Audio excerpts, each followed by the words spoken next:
Yes, good morning friends. कैसे हैं आप लोग? बढ़िया, फर्स्ट क्लास। गुड, बड़े खुश दिख रहे हो।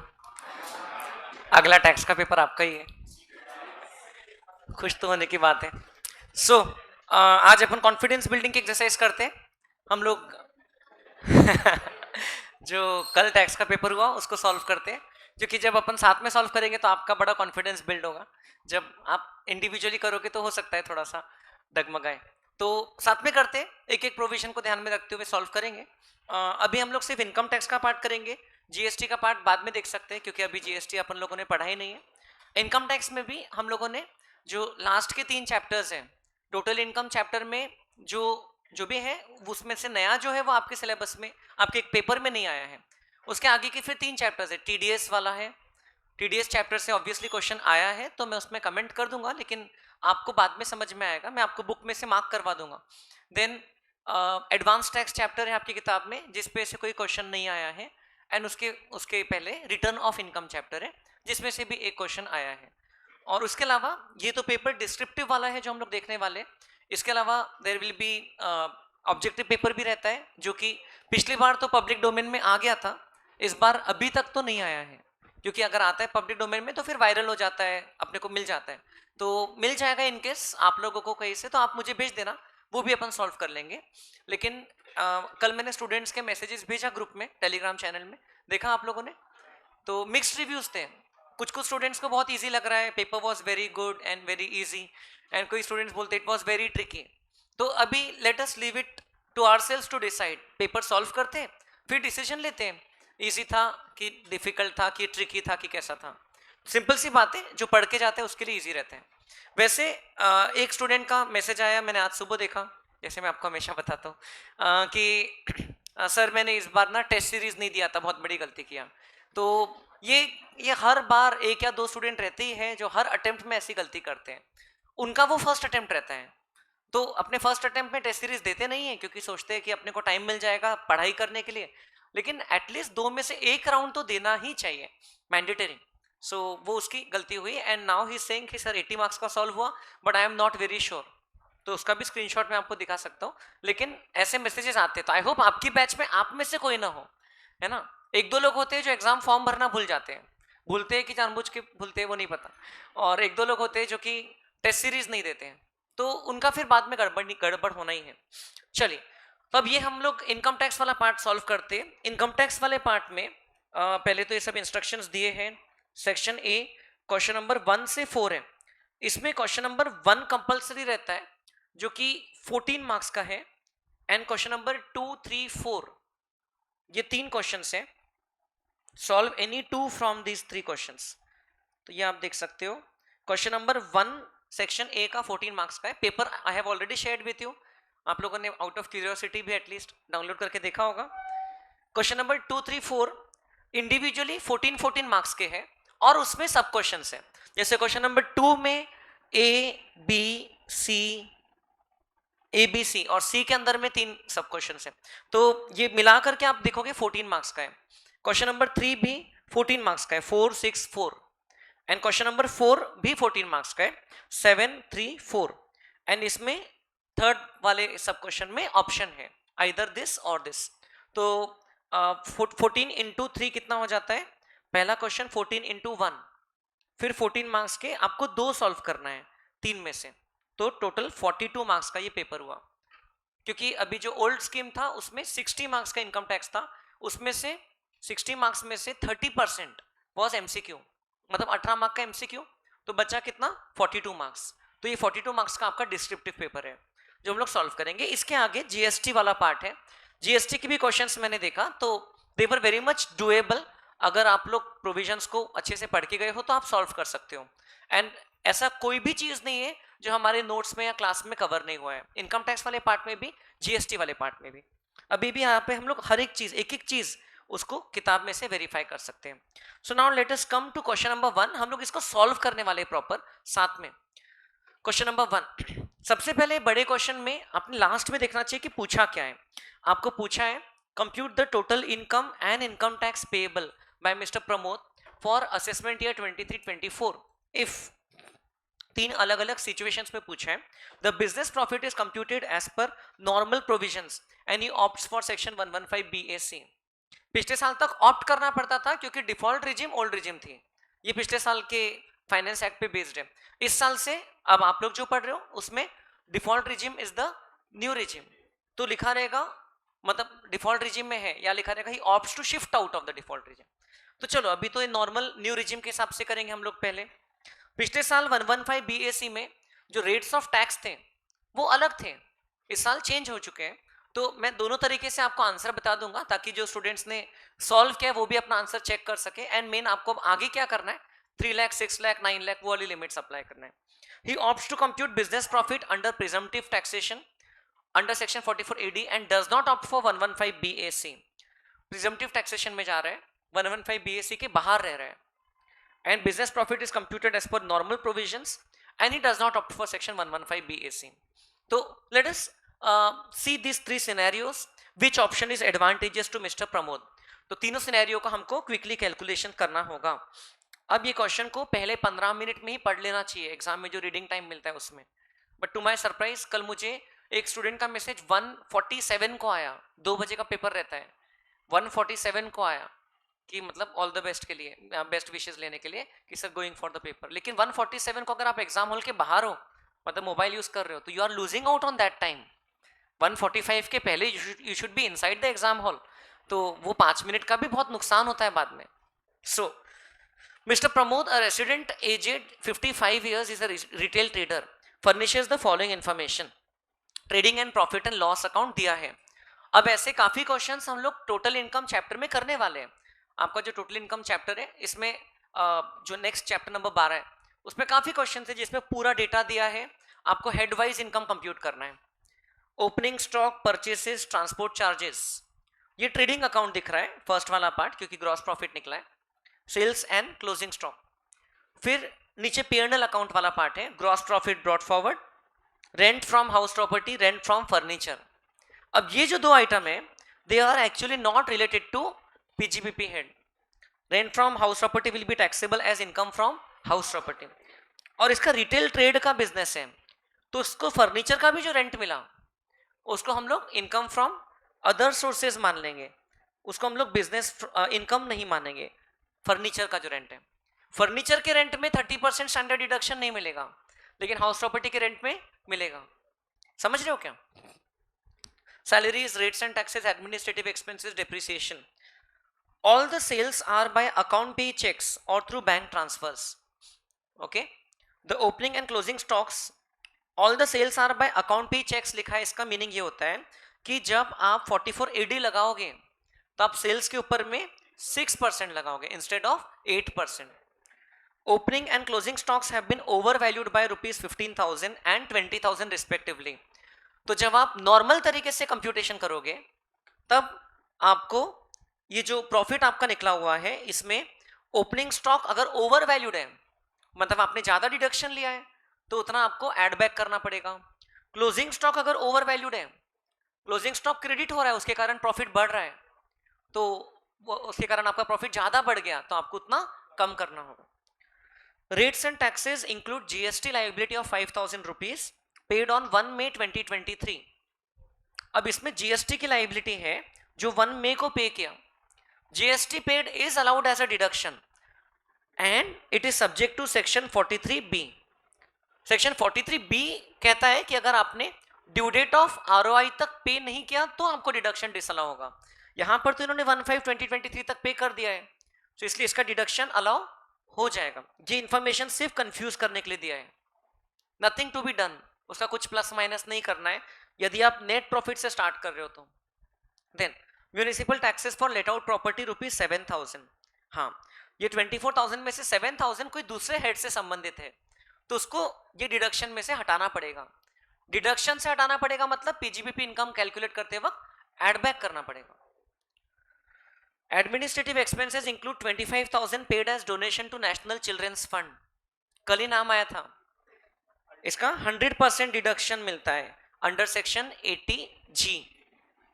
तो इसका डिडक्शन PGBP हेड में नहीं मिलेगा, 80G में मिलेगा अगर आप 115 BAC में ऑप्ट नहीं कर रहे हो तो। And payment for laptop purchased on 15 मई 2022। तो इसका इम्पैक्ट 7,000 का इम्पैक्ट हाउस प्रॉपर्टी में भी आएगा, बिजनेस प्रोफेशन हेड में भी आएगा। देन 5,000 का इम्पैक्ट कहीं नहीं आएगा, सिर्फ नोट आएगी। एडमिनिस्ट्रेटिव एक्सपेंसेस का इम्पैक्ट बिजनेस प्रोफेशन हेड में भी आएगा और बाद में डिडक्शंस में भी आएगा। क्यों? क्योंकि ये ऑलरेडी डेबिटेड है, तो पहले आपको इसको बिजनेस हेड में ऐड बैक करना पड़ेगा और फिर आपको उसका बाद में एलिजिबल डिडक्शन लेना होगा। Donation, payment for laptop purchased on 15th May is included in administrative expenses. Laptop का डिडक्शन तो ऐसे नहीं मिलता है, कैपिटल एक्सपेंडिचर है, तो पहले तो इसको ऐड बैक कर दो और बाद में इसका बिजनेस प्रोफेशन हेड में डिप्रिसिएशन ले लो। लैपटॉप का हम लोग क्या करते हैं, डिप्रिसिएशन लेते हैं। Then transport charges include 30,000 paid in cash on 1/9/2022। 35,000, very good. There is this section 40A3 जो कहता है कि आपने कैश पेमेंट 10,000 के ऊपर वैसे नहीं करना चाहिए, तो डिडक्शन डिसअलाउ होगा, बट वहां पर ट्रांसपोर्ट चार्जेस के लिए एक्सेप्शन है।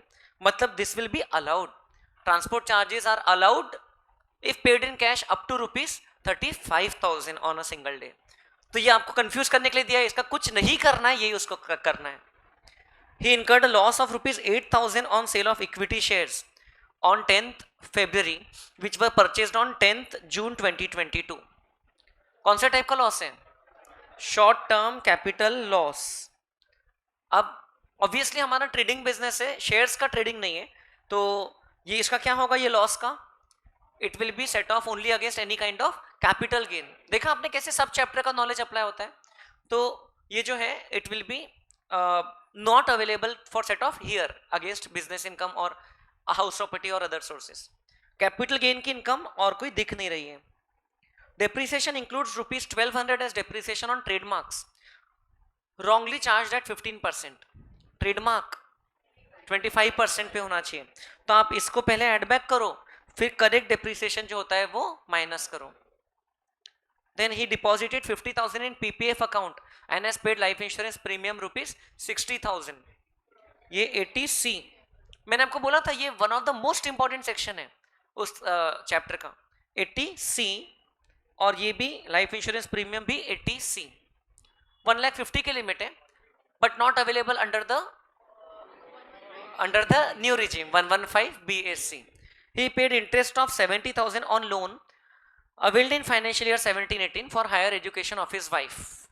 अब हम लोग ने पढ़ा था सेल्फ स्पाउस या चिल्ड्रन के हायर एजुकेशन के लिए लोन पे इंटरेस्ट पे करते, तो 80E में डिडक्शन मिलता है, E for education, C D ये इंपॉर्टेंट सेक्शन है, 80C 80D, D पे नहीं पूछा, E पे पूछा, और एक 80G बताया था, 80G पे भी पूछा है। 80TT 80T भी एप्लीकेबल है क्या? नहीं है, क्योंकि सेविंग अकाउंट इंटरेस्ट कहीं भी नहीं दिख रहा है। तो बस ये क्वेश्चन का डेटा जो है वो बिल्कुल कंफ्यूजिंग नहीं है। आप लोग पहले के पेपर्स देखोगे कभी कभार तो बहुत भयंकर कंफ्यूजिंग आता है जो टोटल इनकम वाला क्वेश्चन आता है, इसमें बस थोड़ा लेंथी पूछ लिया इन्होंने, 3 अलग अलग तरीके से कंप्यूटेशन पूछा। तो पहले हम लोग फर्स्ट वे से करते, business profit is computed as per normal provisions and he opts for section 115BAC। तो चलिए हम लोग इसको सॉल्व करते हैं। Question number 1, okay, computation of business profit as per normal provisions।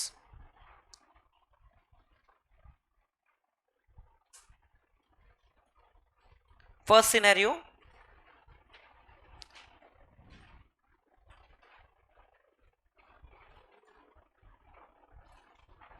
business profit as per normal provisions मतलब कि books of account से, and he opts for section 115BAC।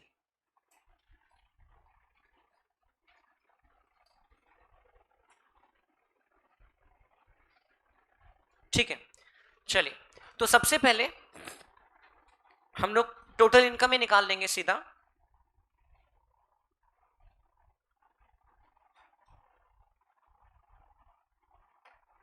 Computation of total income and tax payable.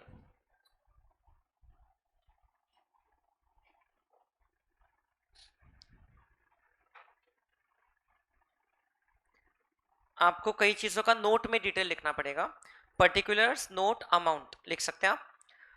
First head of income है, यहां पर mainly salary और capital gain head में कुछ नहीं आ रहा है, कैपिटल लॉस से जो कैरी फॉरवर्ड हो रहा है। So first head of income है PGBP, profits and gains of business और प्रोफेशन।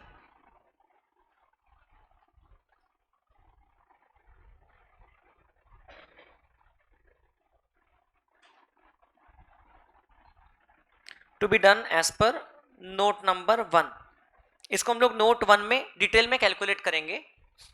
देन सेकेंड हेड है, इनफैक्ट इसके पहले आप इनकम फ्रॉम हाउस प्रॉपर्टी लिख सकते हो, पीजीबीपी सेकेंड आएगा सीक्वेंस के हिसाब से। Income from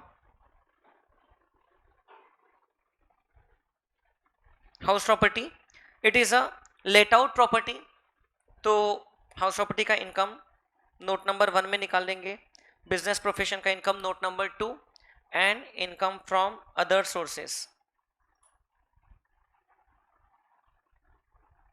letting out of furniture, note number 3। ये 3 इनकम्स को हम लोग एड अप करेंगे, उससे हमको मिल जाएगा gross total income. We can not set off short term capital loss against any of them.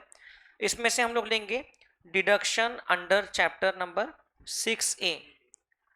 अब हम लोग अगर 115 बीएससी में है तो यहां पर जो दिए हुए डिडक्शंस हैं इसमें से कोई भी अवेलेबल नहीं रहेगा। उसमें आपको पता है 80 CCD2 मिलता है, अब नया 80 CCH2 मिलता है या 80 JJAA मिलता है, वो तीनों यहां नहीं है फिलहाल। सो आप लिख सकते deduction not available under section 115 BAC।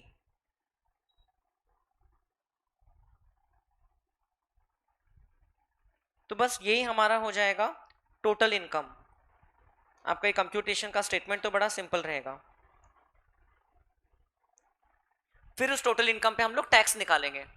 So income from house property शुरू करें हम लोग। टैक्स के लिए थोड़ी सी जगह छोड़ दो आप नीचे, इनकम के बाद में टैक्स निकाल पाएंगे। मैं सीधा नेक्स्ट स्लाइड में शुरू कर रहा हूं, computation of presentation of these notes. लंबा चलेगा आंसर इसका। Note number 1, income from house property, और यही जो नोट है ये आगे भी काम में आ जाएगा। Income from house property, rent from house property rupees 1,80,000। इसको बिजनेस के नेट प्रॉफिट में से माइनस करेंगे, वो बाद में दिखाएंगे, और यहां पर पहले हम लोग इसको इंक्लूड करेंगे। Rent from house property, rent received rupees 1,80,000 minus, अब ये रेंट रिसीव्ड को ही हम लोग GAV मानेंगे, minus municipal taxes paid. Municipal taxes आपको लिखा है रेट्स एंड टैक्सेस के अंदर में 7,000 है, right.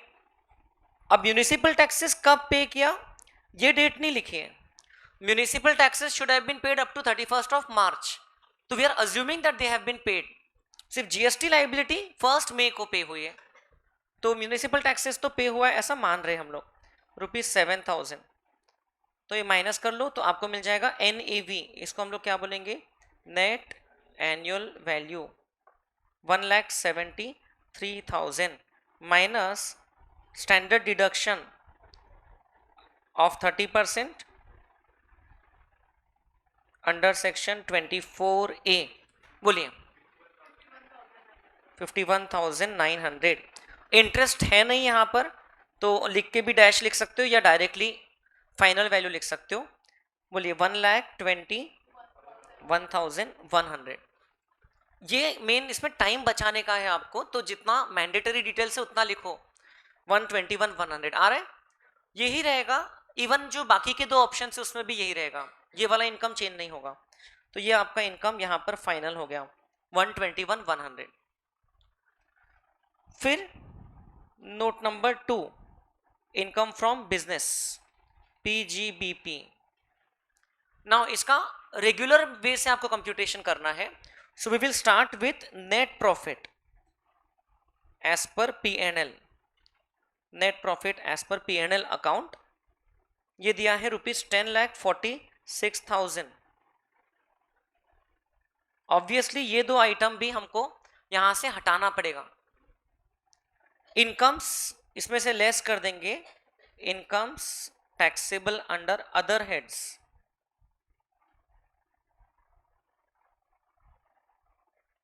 Incomes taxable under other heads, तो उसमें एक है रेंट फ्रॉम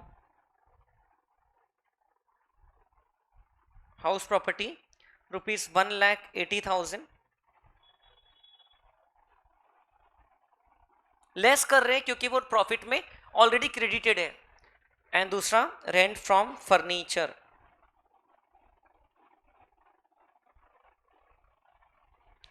दिस इज ₹1,20,000। तो ये टोटल कितना हो जाता है 3 lakhs। 3 लाख हम लोग माइनस करेंगे as income under the other heads. But then there are further more adjustments to be made. अब यहां पर आप देख सकते हो ये P&L ट्रेडिंग देख करके डायरेक्टली कुछ समझ में नहीं आ रहा है, बट नीचे जो इंफॉर्मेशन दी है उसमें हमको दिया है opening and closing stock have been over valued, both have been over valued. Opening stock यदि ओवर वैल्यू हुआ है मतलब हमने ज्यादा डिडक्शन लिया है, तो हम लोग एड बैक करेंगे, add back over valuation of opening stock ₹15,000। ठीक है, मतलब हमने डिडक्शन ज्यादा ले लिया था 15,000 से, उसको वापस ऐड बैक कर दो, minus over valuation of closing stock. Closing stock over valued है मतलब हमने प्रॉफिट में ज्यादा बढ़ा दिया। Closing stock is credited to the trading account, तो इसको 20,000 को कम कर लो, प्रॉफिट को 20,000 से कम कर लो। देन जीएसटी लाइबिलिटी के बारे में आप नोट लिखोगे, मैं यहां पर आपको पूरा एक एक चीज लिख के नहीं बताऊंगा, जिसका ट्रीटमेंट नहीं है उसका नोट आ जाएगा कि because it has been paid as per section 43B so deduction is allowed, so no treatment to be done, already debited है एंड डेबिट होना भी चाहिए था। यस, क्रेडिट अगर लिया होगा तो उसका यहां पर फिर डिडक्शन नहीं मिलेगा। नहीं नहीं, वैसा उतना अज्यूम नहीं करेंगे हम लोग, है ना, उसका क्रेडिट लिया होगा ऐसा अज्यूम नहीं करेंगे अपन। देन म्यूनिसिपल टैक्सेस फॉर, ये नेट पेड है, ये नेट जो अपन ने पे किया वो रहता है। Municipal taxes for let out property 7,000, ये हम लोग ने डेबिट किया है बट ये वाली हेड का आइटम नहीं है, so add back municipal taxes ₹7,000, उसको प्लस कर दिया हमने। I hope you all are understanding. Then administrative expenses में 25,000 डोनेशन इंक्लूडेड है, तो उसको यहां पर कर दीजिए आप add back donation to national children fund not related to business. यहां नहीं मिलेगा, 80G में मिलेगा अलग से, तो ये यहां पर एड बैक हो जाएगा, कहां गया ₹25,000। Then add back laptop purchased,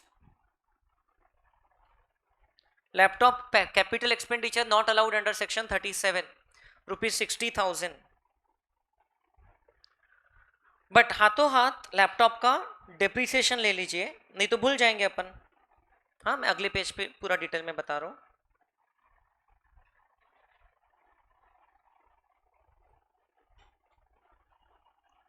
minus depreciation on laptop, ये रेक्टिफिकेशन टाइप का हो गया, आप जैसा अकाउंट्स में करते हो। लैपटॉप का 60,000 एडमिनिस्ट्रेटिव एक्सपेंस में डेबिटेड था बट आपको अलाउड नहीं है। कौन से डेट को खरीदा लैपटॉप, कहां दिया है 15 मई, तो पूरे साल का डिप्रिसिएशन मिलेगा। रेट ऑफ डिप्रिसिएशन 40%, बोले तो 24,000। ऐसे छोटी छोटी बातों का ध्यान रखते हुए करते चलना है।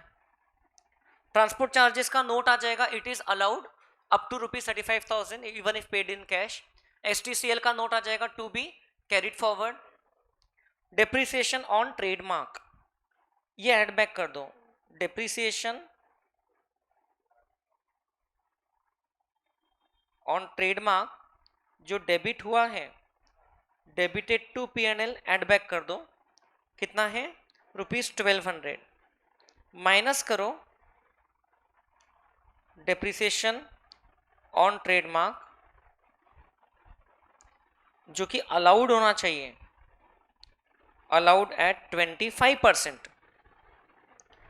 तो अब आपको कैलकुलेट करना पड़ेगा, अगर 15% 1200 के बराबर है, हाँ, तो 25% कितना है, समझ रहे क्या? 1200 इंटू 25 अपॉन 15, 2000 आ रहा है।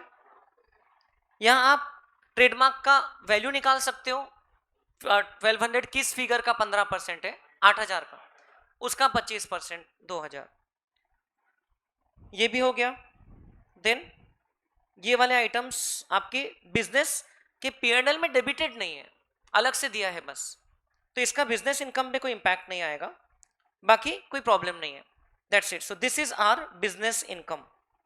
ये हो जाएगी business income as per books of account, as per regular provisions. बोलिए कितना आ रहा है? 8,08,200 बराबर। ध्यान से कंफर्म कर दीजिए, क्योंकि प्लस और माइनस दोनों चीज हम लोग ने लाइन से लिखते गए। 8,08,200। नोट्स में एटलीस्ट 3 नोट्स तो पक्का लिखोगे। एक जीएसटी पेड के बारे में, which is allowed, transportation expenses paid by cash but less than 35,000 therefore allowed, and तीसरा शॉर्ट टर्म कैपिटल लॉस है ना, it to be carried forward. 8,08,200। अब इनकम फ्रॉम अदर सोर्सेस का नोट नंबर 3 आप बनाओगे, जो कि बहुत सिंपल सा रहेगा। इनकम फ्रॉम अदर सोर्सेस, इसमें आप लिखोगे रेंट फ्रॉम फर्नीचर। अब आइडियली देखिए, इसको आप बिजनेस इनकम में भी ले सकते हो अगर ये इंसिडेंटली आपने रेंट किया तो, रेंट पे दिया तो, लेकिन आप इसको अदर सोर्सेज में भी ले सकते हो। Both are allowed. We are assuming this is not connected with the business, therefore taken under the head income from other sources. Rent from furniture यहां पर हम लोग ने हटा दिया था, 1,20,000, अभी इनकम फ्रॉम अदर सोर्सेज में ले लिया। फर्नीचर से संबंधित डेप्रिसिएशन कितना है दिया नहीं, अलग से दिया रहता था तो बिजनेस हेड से हटाते थे और यहां पर लेते थे। और कुछ इंफॉर्मेशन अदर सोर्सेस की दी नहीं है हमको, और कुछ भी इंफॉर्मेशन अदर सोर्सेस से संबंधित नहीं दी है। That's it. सो ये 1,20,000 विल बी दिस इनकम। इसको हम लोग लिख लेंगे। तो हमारा टोटल इनकम जीटीआई बताइए कितना हो गया? 240, 10,49,300, 10,49,300. This is our gross total income and this is itself our total income. Then हम लोग कैलकुलेट करेंगे टैक्स ऑन अबव। अब देखिए, जो असेसमेंट ईयर अगर आप 23-24 ले रहे हो तो टैक्स के रेट्स अलग है, आपका ईयर लोगे जो कि 24-25 है तो टैक्स के रेट्स अलग है। मैं इनके एग्जाम के रेट्स के हिसाब से कर रहा हूं, आप उसको अकॉर्डिंगली एडजस्ट कर सकते हो। टैक्स ऑन 0 to 2.5 लाख नील, उनके ऐसा था 2.5 लाख से 5 लाख पे एट द रेट ऑफ 5%। कितना होता है? 12,500। 5 लाख से 7.5 lakh at the rate of 10%, 25,000। 7.5 lakh से 10 lakh at the rate of 15%, 37,500। इनके 2.5 लाख में 5% बढ़ता था लास्ट ईयर तक के। And on balance remaining 49,300 eight the rate of 20%। बोलिए 49,300 का 20%, 9,860। ये टैक्स आता था कितना? 84,860 plus 4% health and education cess, 88,254, तो राउंडेड ऑफ टू 250, ऐसा लिख सकते हैं आप। आपका ऑब्वियसली अलग आएगा। निकाल लिया आपने आपका answer? As per assessment year 24-25 कितना आता था? 67,395 including cess, before cess. 3 lakh तक नील, उसके बाद 6 लाख तक 5%, 6 से 9 10%, 9 लाख से 1049, उस पे कितना परसेंट? 15%। तो वो ऑब्वियसली थोड़ा अलग आएगा आपका आंसर। ये हो गया हमारा first part of the answer. बोलिए समझा क्या आपको? Still we are quite slow, अभी भी नोट्स नहीं भी लिखे तो भी बहुत स्लो काम हुआ। ठीक है, आप लोग ने ये वाले रेट्स अप्लाई नहीं करना है आपके एग्जाम में। This is for assessment year 2023-24 amendment हो चुका है उसमें। चलिए अब नेक्स्ट देखते हैं हम लोग। थोड़ा थोड़ा आपका भी साथ में लिखना मिस होगा तो भी अपने को फास्ट करना पड़ेगा क्योंकि पेपर है काफी बड़ा। तो नेक्स्ट है, बाद में आपको मैं भेज दूंगा।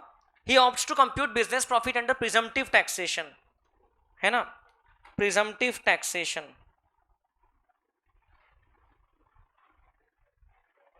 And does not opt for section 115 BAC।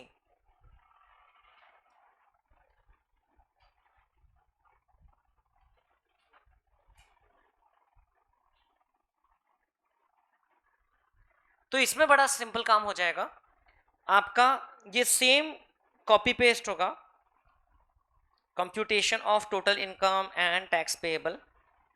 अब 115 BAC के बाहर है तो ऑब्वियसली क्या क्या चेंजेस होंगे वो देखेंगे। दो जगह तो चेंज पक्के हो रहे हैं। देखिए हाउस प्रॉपर्टी की इनकम सेम रहेगी, बिजनेस प्रोफेशन की जो इनकम है उसके लिए अपन बना लेंगे नोट नंबर 4, बिजनेस प्रोफेशन की इनकम के लिए। अदर सोर्सेज की इनकम भी सेम रहेगी, GTI चेंज हो जाएगी ऑब्वियसली, एंड आपका टोटल इनकम भी जो है वो चेंज हो जाएगा। डिडक्शंस मिल जाएंगे, ठीक है, डिडक्शंस के लिए बना लेंगे नोट नंबर 5। नोट नंबर 1 और 3 सेम है, उसमें कोई चेंज नहीं है। ओके, मैं सिर्फ नोट नंबर 4 बना रहा हूं अभी, जो कि बहुत चिल्लर सा दिखेगा, सिंपल सा दिखेगा आपको। क्या दिखेगा? PGBP income as per section 44 AD। 44 AD में प्रिजम्पटिव टैक्सेशन होता है। So income is deemed to be 6% of turnover because the turnover is by online और बैंकिंग मोड्स, तो इज इक्वल टू 6% ऑफ। अब आपको ओपनिंग स्टॉक क्लोजिंग स्टॉक से कुछ नहीं करना है। 70,80,000, बोलिए कितना हो जाता है? 4,24,800। This will be our income under business head as per section 44 AD. That's it. No further deductions allowed, है ना। जो भी हम लोग ने ये यहाँ पर प्लस माइनस किया था ये सब अब करने की जरूरत ही नहीं है, क्योंकि यहाँ पर नेट प्रॉफिट से शुरू किया था, वहां पर हम टर्नओवर का परसेंटेज ले रहे हैं, तो ये पूरा वर्किंग से बच गए हम लोग। 424,800 निकाल लीजिए। आपका GTI कितना हो रहा है फिर? 6,65,900। इसमें से डिडक्शंस भी मिलेंगे under chapter 6A, note number 5।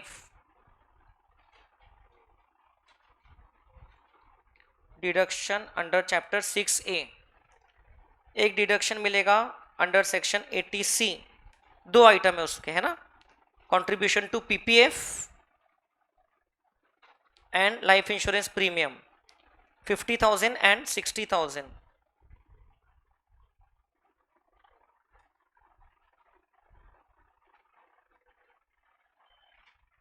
तो कितना हो गया?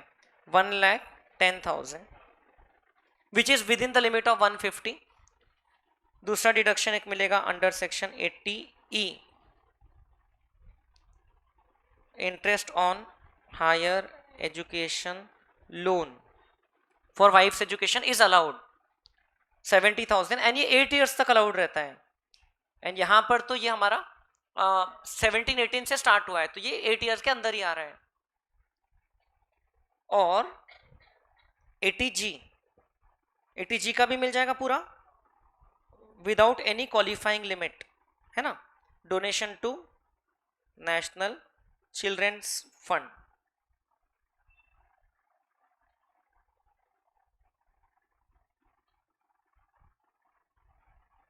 ₹25,000, that's it. Deductions are quite simple, यहां पर इतने ही दिए हैं,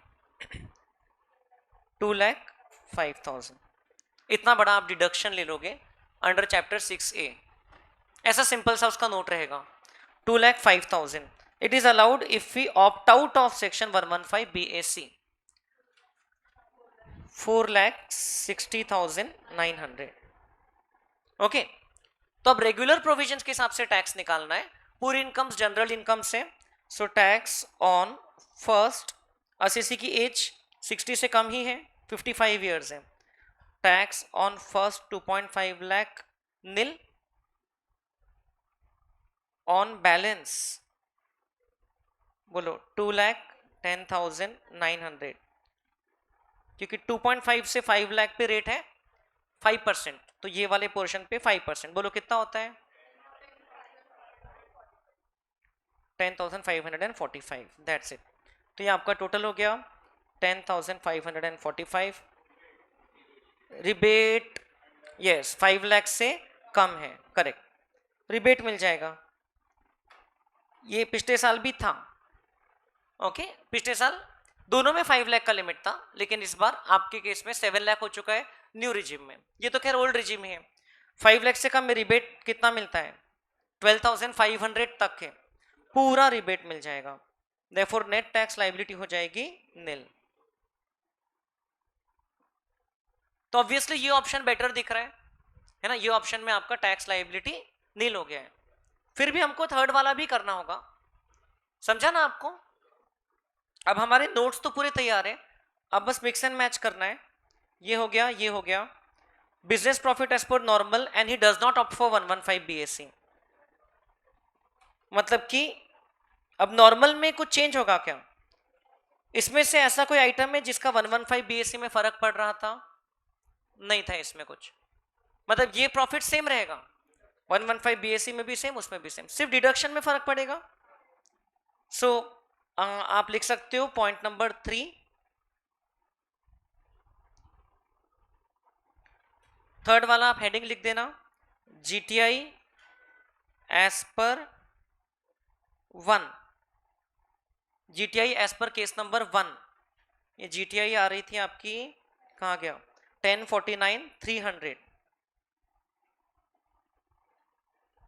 उसमें से हम लोग डिडक्शंस ले लेंगे, डिडक्शन अंडर चैप्टर 6A, फर्क सिर्फ डिडक्शंस का पड़ रहा है, डिडक्शन अंडर चैप्टर 6A कितना, 2,05,000, नोट नंबर 5। तो टोटल इनकम कितना हो गया बोलिए, 8,44,300। अब tax, tax on above, if he is not opting normal provisions, business में भी और 115 BAC भी ऑप्ट नहीं किया, so tax will be very simple, on first 2.5 lakh nil, ये वाले टैक्स रेट्स आपको पता है, on 2.5 lakh to 5 lakh at the rate of 5%, 12,500, on balance 344,300, 5 lakh के ऊपर 344,300, उस पर एट द रेट ऑफ 20%, 68,860, यह आपका टोटल टैक्स आ जाएगा, रिबेट नहीं मिलेगा,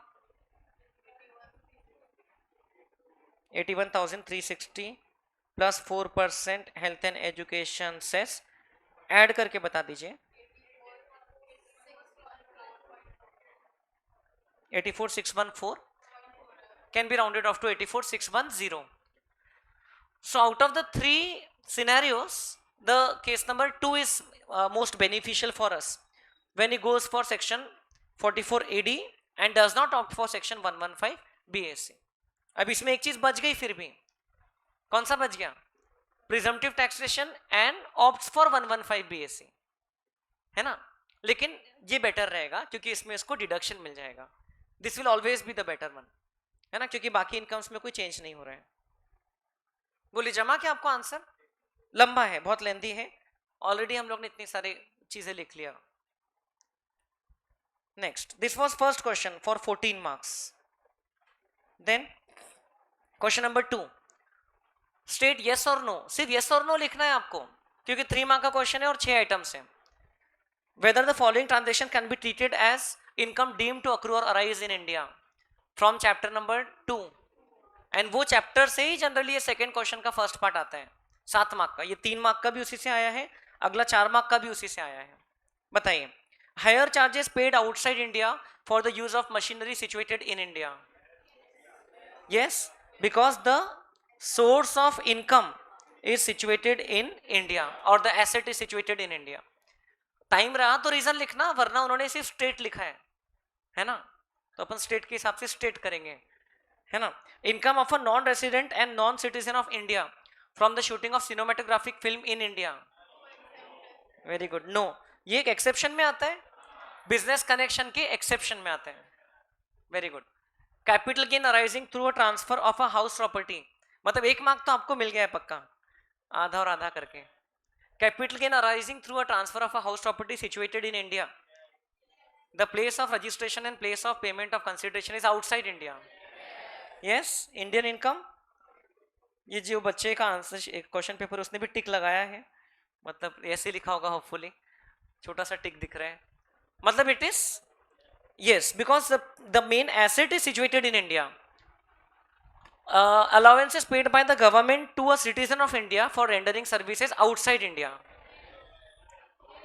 देखिए, वैसे salary is income, deemed income, but allowance is exempt under section 10(7). So इसको आप नहीं मानोगे. It will not be income deemed to accrue arise in India, it will be an exempt income. Actually आप लिख देना, even though income is accrued in India but it is exempt under section 10(7). क्योंकि descriptive वाले में है तो आपके पास उतनी लिबर्टी है एक्सप्लेन करने की. Exempt under section 10(7). Past period foreign untaxed income brought to India during the previous year.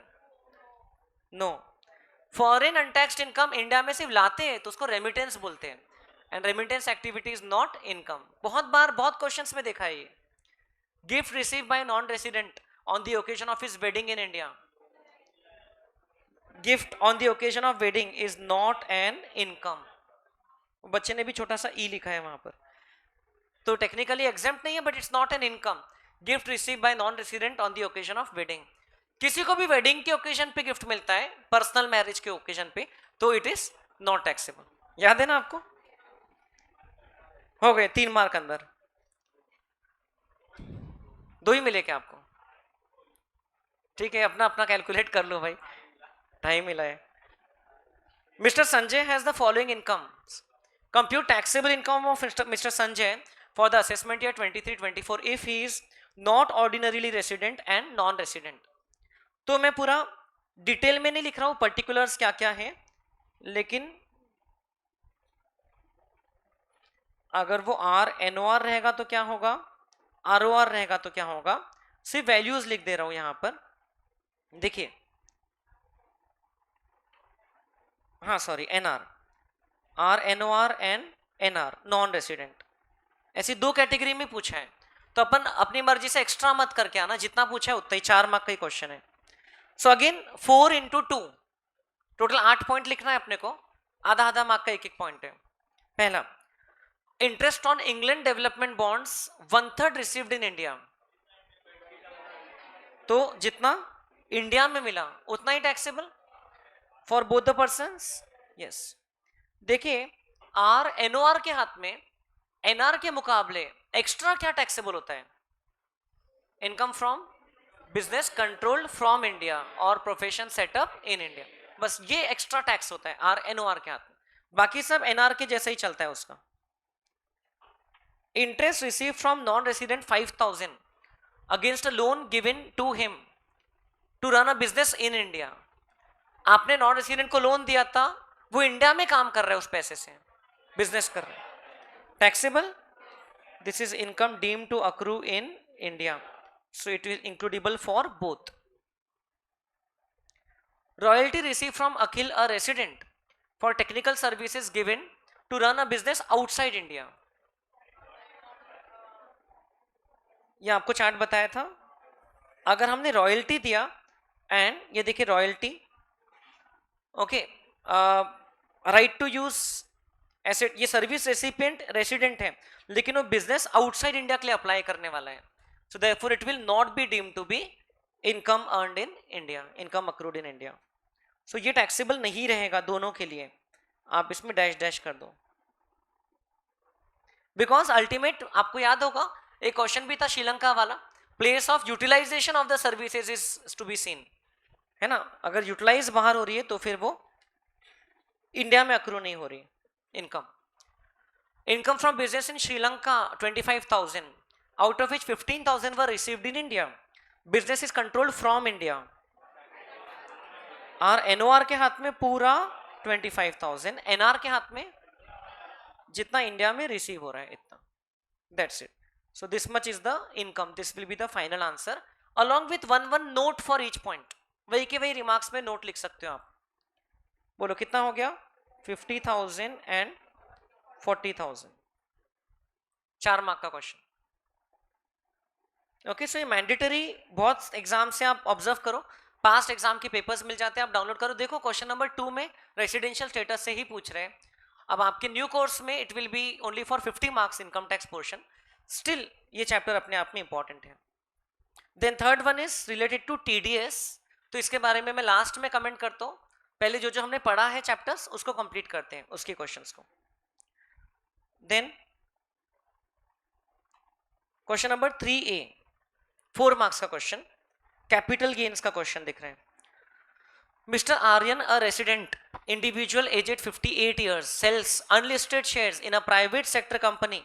Unlisted shares हैं, मतलब 112A या 111A नहीं लगेगा, रेगुलर सेक्शन 112 लगेगा. ऑन May 17, 2022, क्योंकि इनका जो क्वेश्चन वालों का प्रीवियस ईयर है वो है 22-23, for ₹10 lakh. Shares were bought on 1/8/2012 for a consideration of ₹2 lakhs. Period of holding is more than 24 months. Unlisted shares के 24 months देखते हैं. Therefore, it is a case of long-term capital asset. Indexation मिलेगा. Mr. Aryan paid ₹2,000 as brokerage on sale of shares. तो 10 लाख में cell किया, 2,000 brokerage pay किया, cell पे. हाँ, खरीदा था तब नहीं, सेल पे. तो 10 lakh minus 2,000, 9,98,000. Mr. Aryan deposited ₹5 lakh in capital gain account scheme on 15th June 2023. आप लोग ने प्रेजेंटेशंस दिया. यस, शेयर सेल करके आपसे 54F का बेनिफिट ले सकते हो. 54 इसी का नहीं क्योंकि वो लैंड बिल्डिंग के लिए है, 54 का नहीं क्योंकि वो रेसिडेंशियल बिल्डिंग के लिए है, प्रॉपर्टी के लिए. अब ये शेयर्स के लिए है. 10 लाख माइनस 2,000 इतना नेट कंसिडरेशन है. उसने 5 लाख डिपॉजिट किया before the filing the return of income. On 30 April he withdraws 4,50,000 and purchases a residential house property in Delhi at Delhi on May 1, 2024 for ₹4,50,000. अब 54F किसने दिया था इस पे प्रेजेंटेशन? 54F एब्सेंट है क्या? किसने दिया था? याद नहीं क्या? हिताशा ने दिया था 54F. बाकी लोगों ने सुना तो था. तो कितना समय में इन्वेस्ट करना पड़ता है न्यू प्रॉपर्टी में? 6 month 54 इसी के लिए बेटा, है ना. डुबाओगे मेरा नाम. हाँ देखो, आइदर 1 year बिफोर और 2 years आफ्टर में परचेस करना पड़ता है, या with in 3 years after sale में कंस्ट्रक्ट करना होता है. यहां पर यहां से लेकर के विद इन 2 year इन्होंने क्या किया है? परचेस कर लिया है. एंड 54F में एक और रिस्ट्रिक्शन था कि मैक्सिमम 1 प्रॉपर्टी में इन्वेस्ट कर सकते हैं. तो भले ही उन्होंने 5 लाख डिपॉजिट किया था उस समय, तो 5 लाख के हिसाब से डिडक्शन मिल गया, एग्जेम्पशन. लेकिन आगे 4.5 लाख ही यूज किया, मतलब रिमेनिंग 50,000 अब यूज नहीं कर सकते क्योंकि 2 प्रॉपर्टी यहां अलाउड नहीं है, 54 में अलाउड है. तो रिमेनिंग 50,000 विल उसके रिस्पेक्ट में जो एग्जेम्पशन मिला था that shell now become taxable. On 30 April he withdraws 4,50,000 and purchases a residential property. Cost inflation index दिए हैं, तो आपको 54F पे क्वेश्चन पूछा है बेसिकली ये. ठीक है, चलिए देखते हैं. सो कैपिटल गेन निकालना है सबसे पहले. Question number 3A. सबसे पहले हम लोग लिखेंगे consideration on sale of the shares ₹10 lakh minus expenses on transfer मतलब कि ब्रोकरेज. आपको याद है 54F के एप्लीकेशन के लिए हम लोग नेट कंसिडरेशन देखते हैं, है ना, एंड ना कि ग्रॉस. तो ये ब्रोकरेज का ये महत्व है. ₹2,000 तो आपको नेट कंसिडरेशन मिल जाएगा 9,98,000 minus index cost of acquisition. देखिए 2 लाख में खरीदा था 2012-13 में. 2 लाख इनटू ये वाले ईयर का 331 दिया है. अपना ईयर में रहता तो 348 होता था. 331 अपॉन 200 1213 का दिया है आपको, है ना. बोलिए कितना हो गया? 3,31,000. तो ये आपको मिल जाएगा LTCG बिफोर एग्जेम्पशन.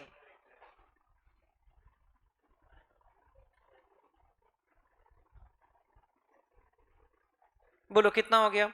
6,67,000.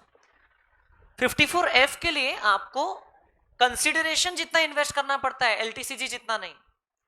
अब आपको एग्जेम्पशन मिल जाएगा on the basis of investment in the capital gain account scheme 54F. कितना मिलेगा आपको? देखिए LTCG 6,67,000 into investment 5 lakh upon net consideration 9,98,000. 6,67,000 into 5 upon 9.98. बताइए 3,34,168. सो इससे आपको मिल जाएगा टैक्सेबल LTCG जो आपको पूछा है फर्स्ट पार्ट में. टैक्सेबल LTCG इज ₹832 या 831. ये आपका आंसर का फर्स्ट पार्ट हुआ. Calculation of taxable LTCG for assessment year 23-24. Heading वगैरह लिखा नहीं हमने, लेकिन प्रॉपर लिख के करोगे. ये समझा आपको पूरा? Section 54F has become applicable क्योंकि investment in capital gain account scheme is also deemed to be investment made as per that section. अब क्या करना है? और अगर उसने 4,50,000 विड्रॉ करके यूज किया विद इन 2 ईयर्स क्या, तो वो तो वैलिड है. बट इसका मतलब 50,000 लैप्स हो गया, 50,000 उसने अनयूटिलाइज छोड़ दिया. सो उसके लिए अब आपको पूरे पीरियड के एंड होने तक का वेट नहीं करना है क्योंकि now he can not further more invest in any other property. So for the year 24-25 that 50,000 shell become taxable. 50,000 taxable नहीं होगा. 50,000 से रिलेटेड जितना एग्जेम्पशन मिला प्रीवियस ईयर 24-25 मतलब assessment year 25-26 taxable amount shall B amount exempt earlier based on 50,000. देखिए 5 लाख के investment पे इतना एग्जेम्पशन मिला था तो 50,000 पे कितना, तो आप कैलकुलेट कर सकते हो. ऐसे भी कर सकते हो 6,67,000 या प्रोपोर्शनेट ऐसा भी कर सकते हो 334,168 इंटू 50,000 अपॉन 5 लाख बेसिकली 10% 33,417. इतना टैक्सेबल हो जाएगा as this will be taxed as long term capital gain. इतना पहले एग्जेम्प्ट हो गया था, इतना अब टैक्सेबल हो जाएगा. Why am I saying previous year 24-25? Because purchase में या कंस्ट्रक्शन में एक ही प्रॉपर्टी अलाउड है. और आपने वो इस एक प्रॉपर्टी में इन्वेस्ट ऑलरेडी कर दिया जितना करना था, अब remaining 50,000 shall lapse, okay, so that much is unutilized amount shall be taxable in that year. Section 54 में अलग होता था। सेक्शन 54 में खैर उसमें भी ऐसा ही होता था, उसमें हम लोग ये प्रॉपर्टी को बेच रहे ऐसा नहीं, तो उसमें भी अनयूटिलाइज्ड अमाउंट 54 में, लेकिन जो एग्जेम्पशन रहता है वो एलटीसीजी से डायरेक्टली कंपेयर करके मिलता है, यहां पर नेट कंसिडरेशन से कंपेयर करके प्रोपोर्शनेट मिला। समझा क्या आपको? सिर्फ 4 मार्क का question. Okay, question number 3A। तो ये कैपिटल गेन चैप्टर का। नेक्स्ट क्वेश्चन है 6 मार्क्स का, सैलरीज चैप्टर का। देखेंगे, you are required to compute her total income for the assessment year 23-24 clearly showing all workings, ignore section 115 BAC। देखो पहले question में बिजनेस प्रोफेशन हेड पे detail में पूछा था, फिर ये कैपिटल गेन का अलग आ गया, सैलरी का अलग आ गया, आगे अदर सोर्सेस का है, तो मतलब हेड वाइज तो क्वेश्चन आता ही आता है। और कौन सा हेड बच गया? House property. उस पर स्टैंड अलोन क्वेश्चन नहीं है, लेकिन हो सकता है एमसीक्यू में होगा। अपने उस क्वेश्चन में भी थोड़ा सा एप्लीकेशन था म्यूनिसिपल टैक्स वगैरह का। चलिए देखते हैं। Miss Neelima, a resident of Delhi, आपको टोटल इनकम पूछा है। Was employed by LMN Limited up to 15th March 1992. At the time of leaving LMN Limited, she was paid 3,50,000 as leave salary, out of which 59,000 was exempted from tax under section 1010 AA. Already she has claimed this exemption earlier. इसका impact क्या होता है? अगर उसने already पुराने कोई साल में लाइफ में अर्लियर अगर ये एग्जेम्पशन क्लेम किया है, तो आगे के लिए उसकी जो लिमिट होती है ना, फिक्स लिमिट, वो इतने से रिड्यूस हो जाती है। ऐसा ग्रेचुइटी में भी देखे थे, ऐसा लीव इनकैशमेंट में भी है, आपकी किताब में लिखा हुआ है ना। आपके सैलरी चैप्टर में आप देखिए,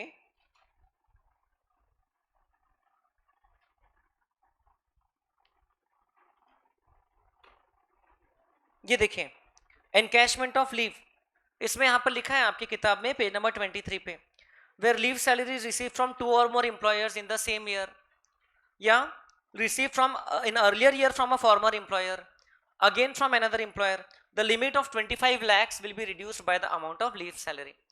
आपके ईयर से लिमिट कितनी हो चुकी है? 25 lakhs। जो बच्चों ने पेपर सॉल्व किया होगा उनके लिए लिमिट थी पुरानी वाली 3 lakhs, अर्लियर 3 lakhs लिखा है ना।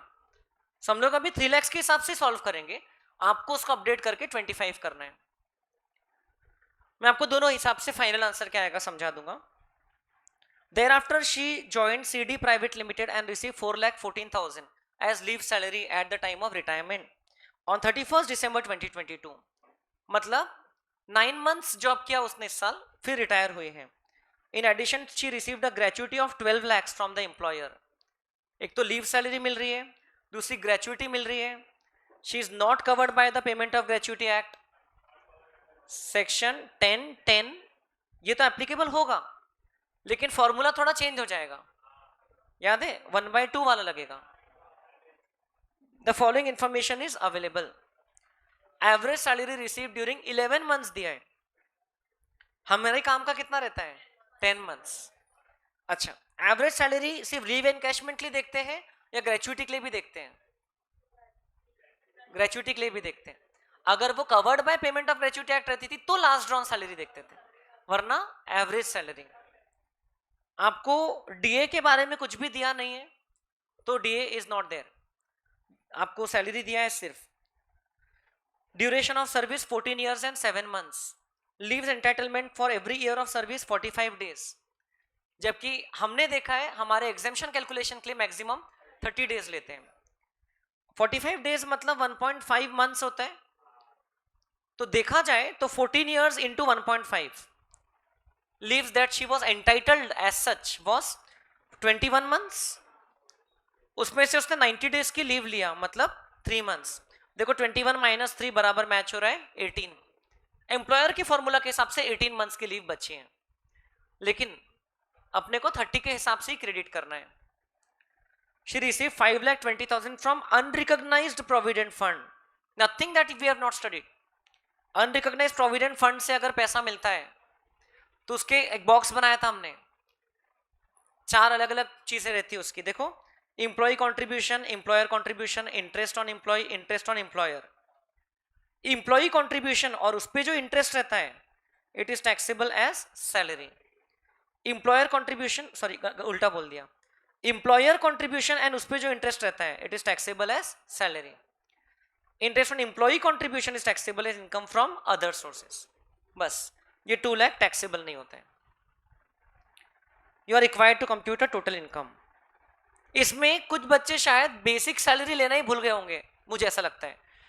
अप्रैल से दिसंबर की पहले तो बेसिक सैलरी लेना है, क्योंकि वो रिटायर कब हो रही है, 31 दिसंबर को।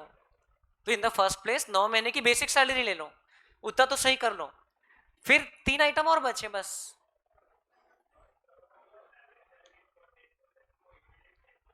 एवरेज सैलरी फॉर 10 मंथ्स, वो हाँ ग्रेचुटी में इमीडिएटली प्रीसीडिंग, नहीं ग्रेचुटी में कंप्लीटेड कैलेंडर मंथ्स, तो 31 दिसंबर ही दिया है लकीली, तो प्रॉब्लम नहीं है ना। तो इमीडिएटली प्रीसीडिंग भी कंप्लीटेड वाली ही है। लीव एनकैशमेंट में इमीडिएटली प्रीसीडिंग लेते हैं। चलिए लिखेंगे अपन लोग question number 3B, computation of total income. सिर्फ सैलरी इनकम ही पूछ रहे हैं। इग्नोर सेक्शन 115BA से लिखा है, मतलब we are going to do as per the old regime. Confidence बढ़ रहा है कि कम हो रहा है? सैलरी चैप्टर के ऐसी डिटेल्स आ गई है छोटी छोटी। सैलरी चैप्टर सबसे इजी चैप्टर, और नहीं तो क्या। उसके बाद पीजीबीपी देखा आपने, कैपिटल गेन देखा। चलिए कोई नहीं, चलो शुरू करते हैं। सबसे पहले मैं लिख रहा हूं basic salary, particulars, remarks, amount.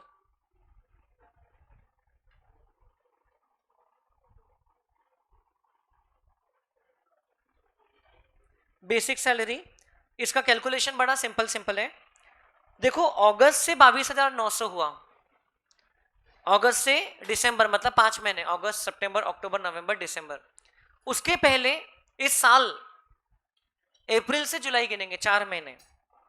It will be 22,600 into 4 plus 22,900 into 5। ये बेसिक सैलरी, बोलिए कितनी हो गई?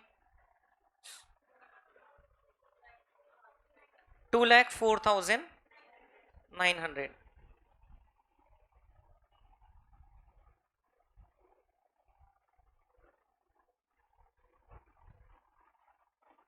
Leave encashment we will solve it in detail in note number 1।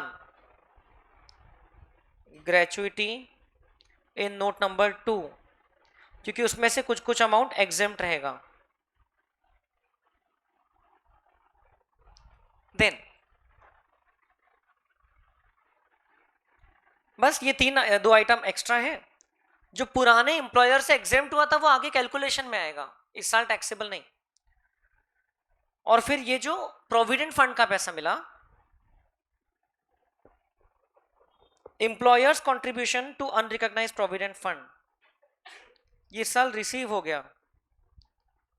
Employers contribution to unrecognised provident fund is taxable as salary ₹2,10,000।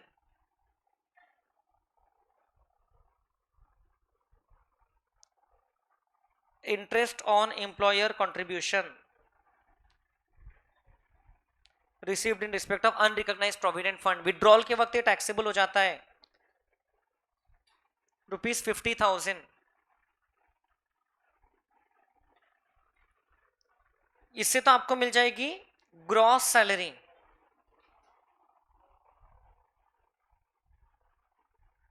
Salary head में मत भूलना, standard deduction under section 16(1)(a) of ₹15,000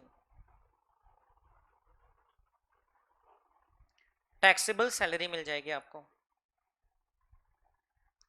फिर उसमें आप ऐड करोगे इनकम फ्रॉम अदर सोर्सेस, उसका एक ही item है, कौन सा?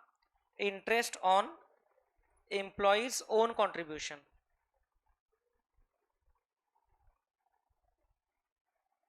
ये अदर सोर्सेस हेड में टैक्सेबल होता है, क्योंकि आपको टोटल इनकम पूछा है। वो कितना है? वो है ₹60,000। That's it. जिसको ऐड कर दोगे आप टैक्सेबल सैलरी में तो आपको मिल जाएगा टोटल इनकम। यही ग्रॉस टोटल इनकम है और यही टोटल इनकम है।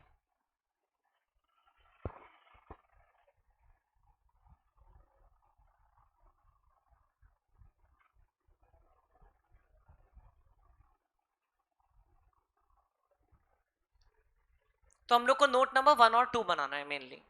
7 मार्क का क्वेश्चन है, 7 है 6 है, 6 मार्क का, ठीक है। तो ये 2 मार्क्स का हो गया और 2 मार्क के 2 नोट्स, ठीक है। चलिए नोट नंबर 1, लीव एनकैशमेंट।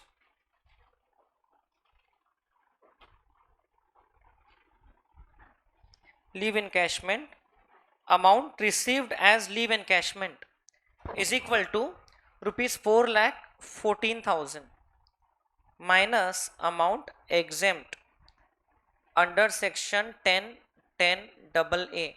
आपको सेक्शन नंबर क्वेश्चन में ही दे दिया उन्होंने। List of 4 items, 1 amount received 4,14,000, 2 fixed limit. आपके ईयर के लिए वैसे तो 25 लाख है, लेकिन यहां हम लोग 3 लाख लेके कर रहे हैं। आप लोग 25 लाख लेके करना। 3 लाख में से जो अमाउंट पहले एग्जेम्प्ट हो गया था, जो बेनिफिट आपने पहले ले लिया उसको हटा दो, कितना बचा? 2,41,000। 3, अब यहां पर 2 चीजें आती हैं, 10 times the average salary of last 10 months and दूसरा आता है leave balance converted into rupees. Leave balance in money terms. अब देखिए, leaves available at 30 days per annum will be equal to 14 year into 30 days, 420 days minus leaves taken या utilized 90 days। आप इसको months में भी रख सकते हो। कितना हो गया? 330, मतलब 11 months, 330 days लीव बैलेंस।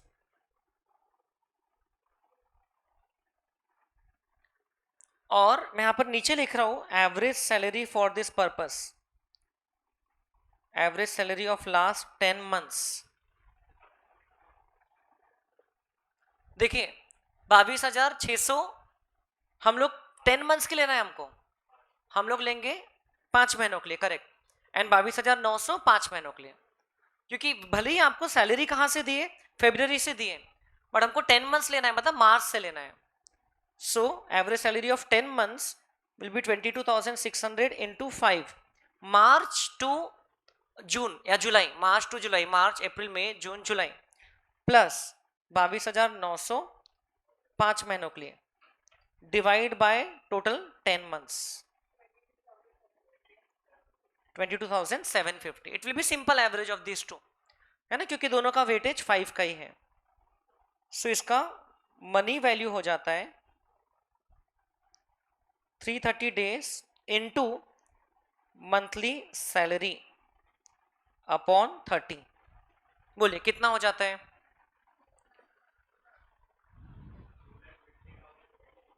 2,50,000 025, ऐसा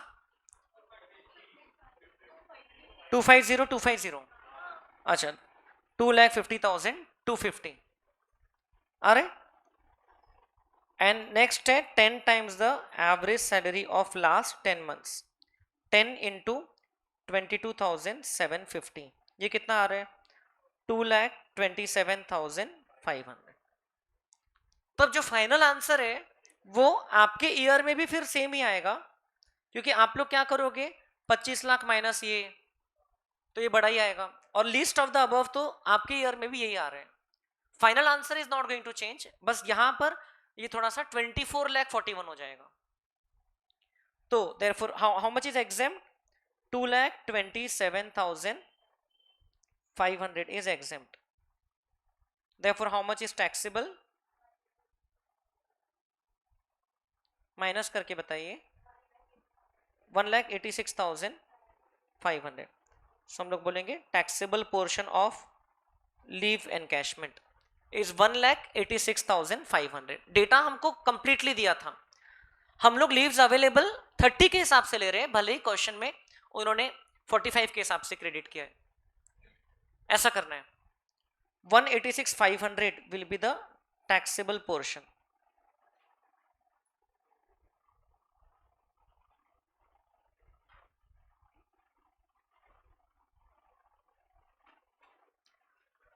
And then you talk about gratuity. तो gratuity received आपको दिया है ₹12 lakhs. ग्रेचुइटी रिसीव हो रही है ₹12 लाख. इसमें भी एग्जेम्प्ट रहता है अंडर सेक्शन नंबर याद है किसी को? 1010. Least of 3 items. One is amount received ₹12 lakh.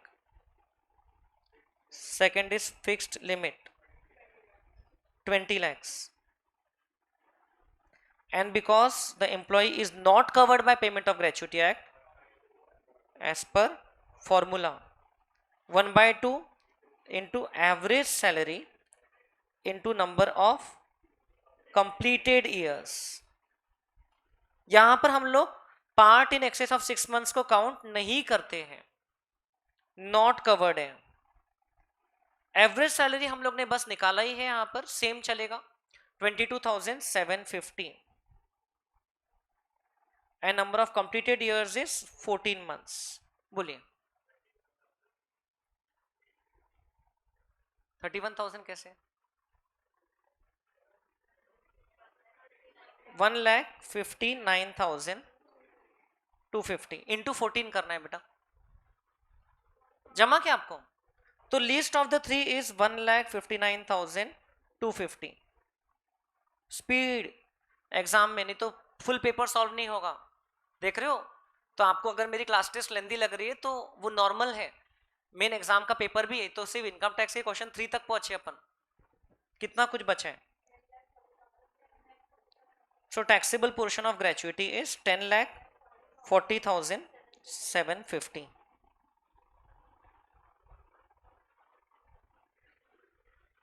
I hope you all understood the calculation. Formula जो हमने ऑलरेडी पढ़ा हुआ है 10,40,750. Now help me in closing this. Gross salary बता दीजिए ये पांचों आइटम को ऐड करके. Gross salary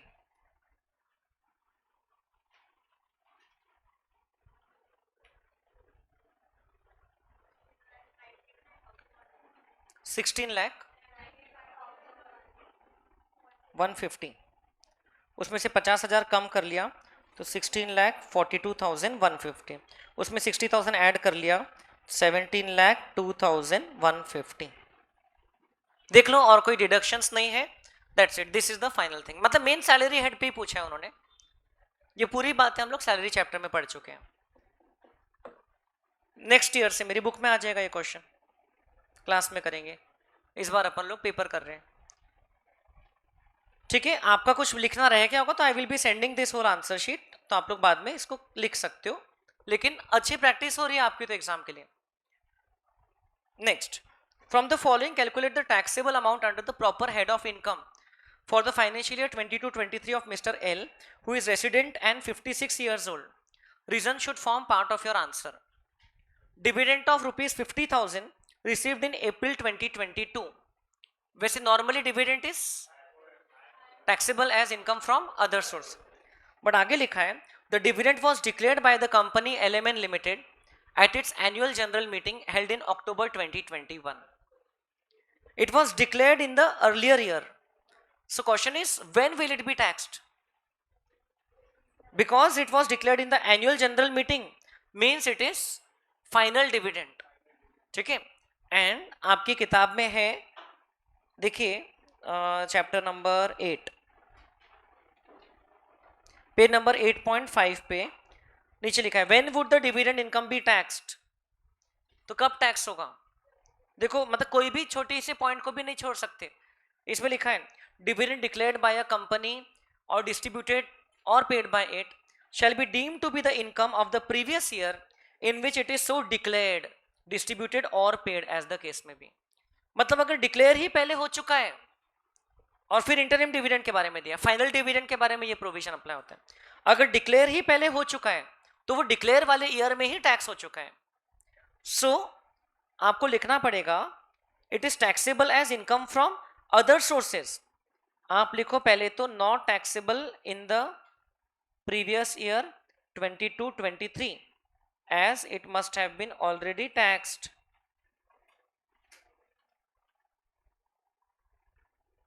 as income from other sources in the previous year 21-22, but if it was not taxed in that year for some reason then it will be taxed in this year। 4 item है क्या? एक एक mark के 4 item है। तो इसमें maximum बच्चों ने इनकम फ्रॉम अदर सोर्सेज लिख के आए होंगे, लेकिन आपको वो जो एक्स्ट्रा इंफॉर्मेशन दी उसका यूज करना है यहाँ पर। It was declared in an earlier year, तो उस बेसिस पे आपको उसी साल उस पर टैक्स भरना पड़ता है 21-22। ये वाला इजी है। Advance forfeited amounting to ₹1 lakh on 1 May 2022 as the negotiation for transfer of capital asset did not result in transfer, income from other sources पूरा 1 लाख, उसमें से कोई डिडक्शन मिलेगा नहीं। 1/4 के बाद का एडवांस फॉरफिटेड टैक्सेबल हो जाता है। Cash gift receive from non relative on the occasion of marriage of son, marriage of son taxable, it is taxable as income from other sources. देखो कितना कंफ्यूज किए हैं, ऑफ सन अगली लाइन में लिखा है, अपन यहां तक पढ़ते हैं हाँ मैरिज, वो गलती से अगली लाइन में आ गया है क्योंकि पेपर की साइज ही उतनी थी, लेकिन एक प्लेन रीडिंग में जो बच्चे ने ध्यान से पढ़ा नहीं वो क्या करेगा, अच्छा gift on the occasion of marriage not taxable, नीचे लिखा था मैरिज ऑफ सन, बेटे की शादी में 51,000 का नॉन रिलेटिव से गिफ्ट मिला, it will be taxable. During the financial year 22-23, he received 99,000 as pension from employer of deceased wife। Exempt है क्या? Taxable है। Family pension taxable as income from other sources। Very good। उसमें से 1/3 का हमको deduction भी मिलता है, उसमें से डिडक्शन मिलता है, कितना मिलता है 1/3 और ₹15,000 whichever is lower। तो आपको सेक्शन 57 में इतना डिडक्शन मिल जाएगा। 1/3 तो 33,000 होता है, तो डिडक्शन में भी रिस्ट्रिक्टेड टू 15,000। एक क्वेश्चन भी किया था हमने अनसॉल्व में फैमिली पेंशन का, तो वो टैक्सेबल रहता है। वाइफ के डेथ के बाद हस्बैंड को पेंशन मिल रहा है तो it will be taxable as, and that too under which head, income from other sources. तो इनकम फ्रॉम अदर सोर्सेस के थे एक्चुअली ये चारों item. Next, mister Jay a resident individual furnishes the following. अब क्वेश्चन नंबर 4 पे आ गए हम लोग, 4A 4B फिर 4C तो थियरी है, 4A देखते हैं। फॉलोइंग इन पर्टिकुलर्स, क्या पूछा है आपको, मिसिस जय got a salary of 1,20,000, clarify किया, वाइफ ऑफ मिस्टर जय, from PR associates, she is not qualified for the job. तो PR एसोसिएट्स में इसका सब्सटैंशियल इंटरेस्ट है क्या, है, क्योंकि उसमें 4 पार्टनर्स है इक्वल और उसमें से ये एक पार्टनर है 25%, मोर देन 20%, तो ये क्लब हो जाएगा। Section 64(1)(2, compute the GTI of mister Jay ignoring the provisions of 115BAC, GTI निकालना है। मतलब ये आपका क्लबिंग का भी एप्लीकेशन हो गया इसमें हल्का सा, और मेनली सेट ऑफ का क्वेश्चन है 7 मार्क्स का। बताइए, ये बच्चे ने तो यहां पर हेड्स के नाम लिख के रखा है थोड़े थोड़े। Income from activity of owning and maintaining race horses, क्या इनकम फ्रॉम अदर सोर्सेज, इसमें से कोई भी लॉस माइनस कर सकते क्या, हाँ हाँ जी, इसके लॉस पे रिस्ट्रिक्शन है, लॉस को सिर्फ इसी टाइप की इनकम से एडजस्ट कर सकते हैं, लेकिन ये इनकम में से कोई भी लॉस माइनस कर सकते हैं। Income from crossword puzzle solving, इसमें से कोई भी लॉस माइनस नहीं कर सकते. It is taxable at 30%. Income from other sources. Income from agricultural land in Haryana exempt. 10(1). Dividend income from domestic company taxable as income from other sources. Expenditure incurred in collecting the aforesaid dividend. Dividend collect करने की income का deduction नहीं मिलता है. Dividend में हमको सिर्फ interest का डिडक्शन मिलता है अगर हमने लोन लिया था और फिर इन्वेस्ट किया था, और इंटरेस्ट का भी maximum 20% of dividend income. No other deduction is available in respect of dividend income. सब पढ़ा हुआ है. अभी तक क्या आप एक भी पॉइंट ऐसा नहीं बता सकते जो अपन ने पढ़ा ही नहीं. जी इनकम क्यों, क्या, कैसे? ये वाला इनकम है ना बेटा, ये इनकम में से कोई भी लॉस सेट ऑफ हो सकता है. रिस्ट्रिक्शन इस टाइप के लॉस पे है. अगर लॉस रहता था from owning and maintaining resources, that loss could have been set off only against same type of income. Restriction income पे नहीं है, रिस्ट्रिक्शन लॉस पे है. समझ रहे क्या? Income from cycling business, business income है ना. Loss from warehousing facility for storage of edible oils.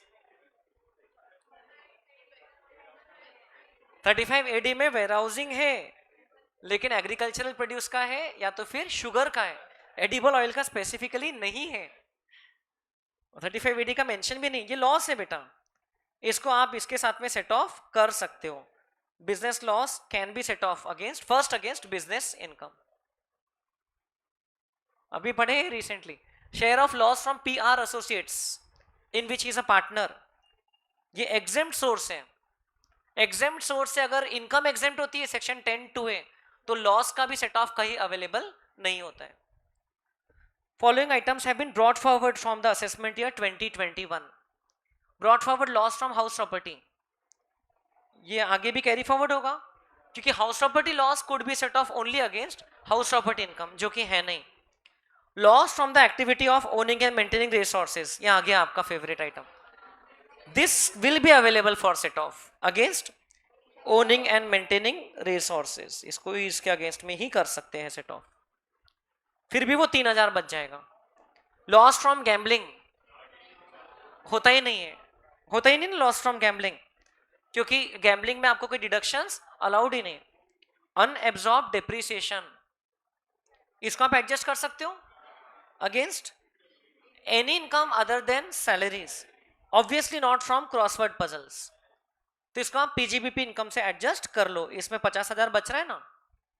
Speculation loss can be set off only against speculation business income, has to be further carried forward. बस ये year देख लो, ये दोनों loss 4 साल के लिए कैरी फॉरवर्ड होते हैं, ये वाला और लॉस फ्रॉम ये वाला. ये तो सेट ऑफ हो जाएगा, ये कैरी फॉरवर्ड होगा, है ना. कितने साल तक? 2021 + 4 करो, 24 25, तो ये हो जाएगा कैरी फॉरवर्ड. क्योंकि अपन जिस ईयर का कर रहे हैं वो है असेसमेंट ईयर 23 24. मिसेस जे की इनकम भी इंक्लूड हो जाएगी 1,20,000. चलिए तो शुरू करते इसका presentation. Question number 4A.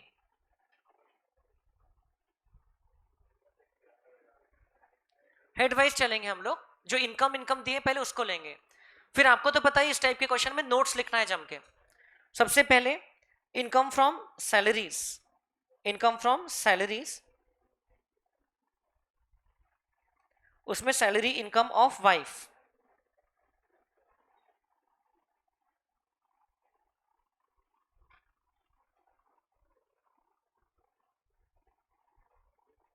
clubbed under section 64(1)(2) because Mr. J has a substantial interest being a profit shareholder of more than 20% in the partnership firm. So ये क्लब हो जाएगा. इनर कॉलम में लिखेंगे 1,20,000 माइनस स्टैंडर्ड डिडक्शन, भूले होंगे कुछ बच्चे, under section 16(1)(a) 50,000 का स्टैंडर्ड डिडक्शन. सैलरी हेड में से सेट ऑफ करने के लिए और कोई लॉस है नहीं हमारे पास में, तो इसको फाइनल कर सकते हैं हम लोग. This is the final income under the salaries head. House property head की इनकम है नहीं, देन पीजीबीपी हेड की इनकम है, कौन सी इनकम है बताइए? इनकम फ्रॉम साइकिलिंग बिजनेस,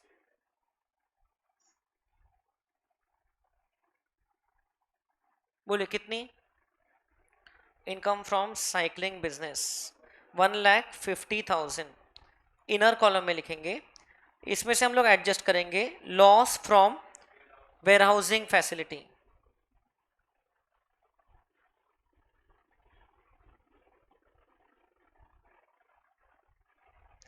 कुछ बच्चों ने इसको 35 एडी का मान लिया होगा और सेट ऑफ नहीं किया होगा, है ना? 35 एडी का लॉस सिर्फ 35 एडी की, जबकि कोई रेफरेंस नहीं है, 35 एडी का है ही नहीं है। तो आपका इसमें इनकम बच रहा है अभी 50,000, इसमें से आप फर्दर एडजस्ट करोगे, अपन ने तो देख ही लिया है, अनएब्सॉर्ब डेप्रिसिएशन,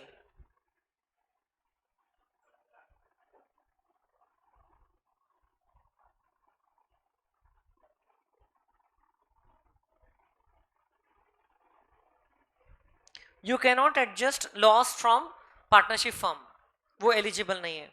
तो आपका नेट इनकम आ गया 35,000।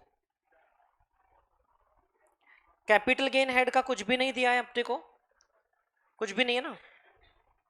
हाउस प्रॉपर्टी का लॉस कैरी फॉरवर्ड होगा।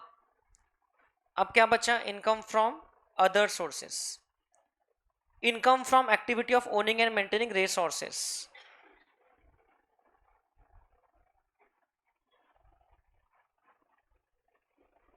$40,000 minus brought forward loss from activity of owning and maintaining race horses 37,000। तो ये इनकम बची आपकी 3,000 plus income from crossword puzzles,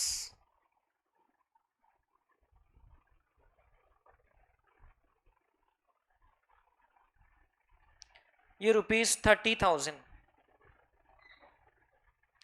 तो आपकी टोटल इनकम हो गई 33,000 as income from other sources. बहुत सारी चीजों का नोट आएगा, like agricultural income exempt under section 10(1), dividend income, अरे ये भी तो लेना है, डिविडेंड इनकम भी लेना है।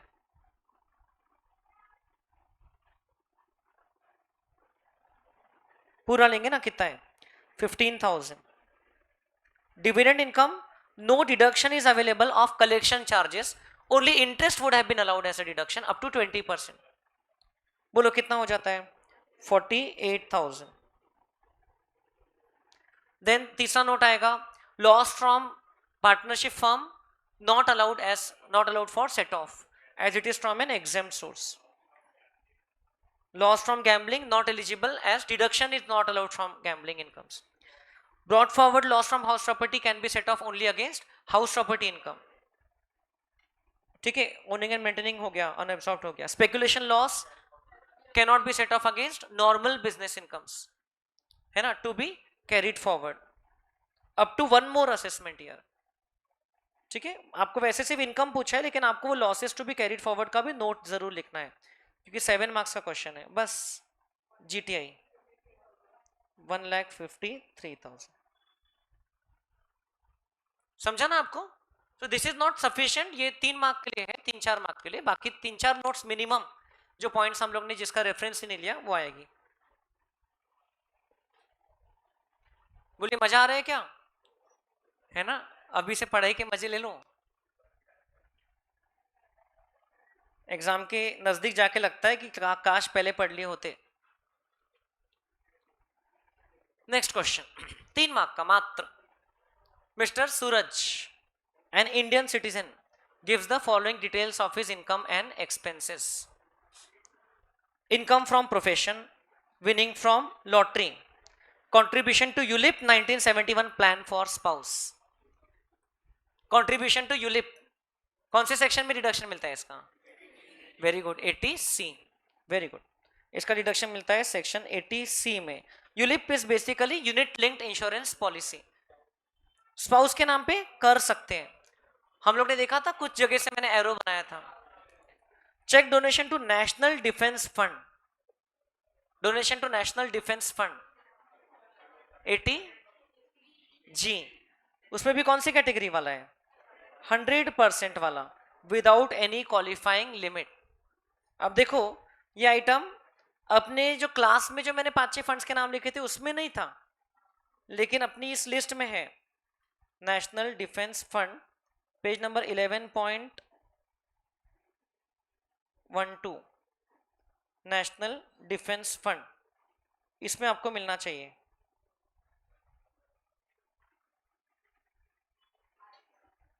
है क्या? Any fund, national trust for welfare, sports fund, ये रहा नेशनल डिफेंस फंड। मतलब ऐसे बारीक बारीक कहीं से भी आइटम आ सकता है। So you can not just rely sir हमने आपके क्लास के नोट्स रिवाइज कर लिए, 4 बार कर लिए, नॉट सफिशिएंट। क्योंकि कब कौन सा पूछते, इस पे पहले कभी एग्जाम में नहीं पूछा ऐसे ये नाम पे, लेकिन इस बार पूछा। वैसे एग्जाम में गेस भी करना होता तो आप 100% में ही करते थे, क्योंकि आपको पता है 50% वाली कैटेगरी में तो अब तो एक ही बचा है, ड्रॉट रिलीफ वाला, है ना। और दूसरा जो है, दूसरी कैटेगरी कौन सी थी? 100% सब्जेक्ट टू क्वालिफाइंग लिमिट, उसमें था contribution to government for family planning या donation by company to donation to Indian Olympic association, तो ये 100% में ही बचता था। चेक डोनेशन, चेक भी होना चाहिए, to government for family planning, ये भी 80G में मिलता है, लेकिन इट इज सब्जेक्ट टू 100% मिलता है, but subject to qualifying limit of 10%। Donation to approve public charitable trust, section 80G, लेकिन ये 50% मिलता है, सब्जेक्ट टू क्वालिफाइंग लिमिट। मतलब कल ही जो हम लोग ने क्लास में देखा लिमिट का कैलकुलेशन कैसे करना है, तो वो हमको अप्लाई करना है। डिडक्शन अंडर सेक्शन 80G ही पूछ रहे हैं आपको, और कुछ नहीं पूछ रहे। So for deduction under section 80G what we will have to do, देखिए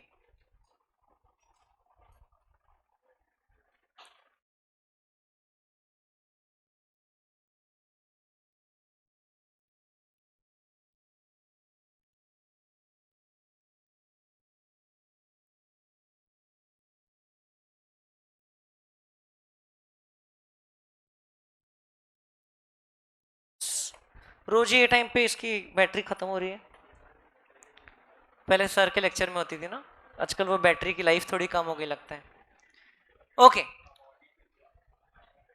सबसे पहले आपको जो पक्का डिडक्शन मिलेगा कौन सा वाला मिलेगा?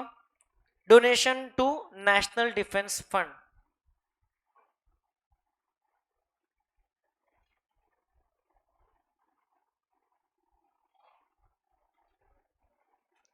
₹60,000,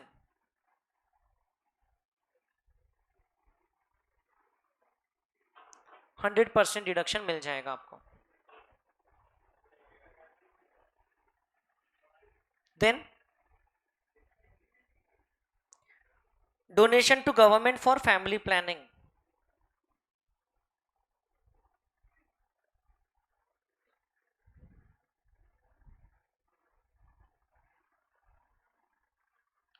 अब देखिए डोनेशन आपने किया है 35,000, बट इसमें क्वालिफाइंग लिमिट लग रही है 10% ऑफ एडजस्टेड टोटल इनकम, है ना। वो हम लोगों को नीचे वर्किंग में निकालना पड़ेगा, working note, calculation of adjusted total income. इसमें हम लोग सब लेंगे, income from profession 11,70,000। Lottery winning को भी लेते हैं, आपको याद है हम लोग सिर्फ कैपिटल गेन्स लॉन्ग टर्म वाले और 111A वाला उसको हटाते हैं। विनिंग फ्रॉम लॉटरी,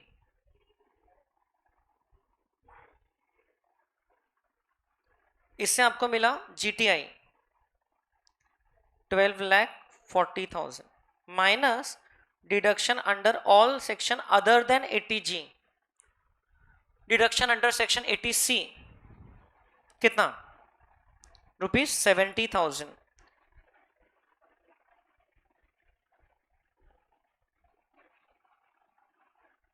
इसको हम लोग बोलेंगे एडजस्टेड टोटल इनकम 11,70,000। कोई बच्चे ने गलती से ये दोनों को इग्नोर भी किया होगा तो भी उसका 1170 आ जाएगा, बट वो गलती से आएगा। ये प्रॉपर तरीका है, लॉटरी को इंक्लूड करके 80G को छोड़ के बाकी डिडक्शंस हटा दो। तो दिस इज 10% ऑफ 1170, तो ये तो 1,17,000 होता है ना। Deduction will be available equal to 100% of full donation 35,000। कितना हो गया? 35,000 का 100% होता है 35,000, क्योंकि आपका डोनेशन लिमिट के अंदर ही था। जो डोनेशन किया है it was well within the limit.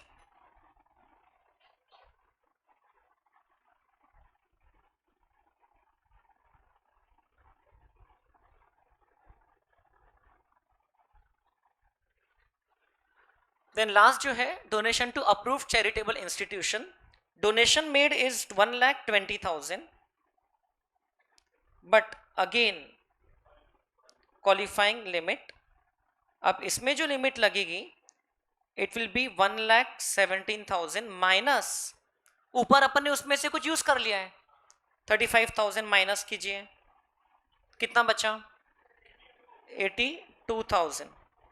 So deduction will be 50% of eligible donation, 50% of 82,000। 120 का 50% नहीं मिलेगा क्योंकि आपका डोनेशन हैज बीन रिस्ट्रिक्टेड। कितना मिल रहा है?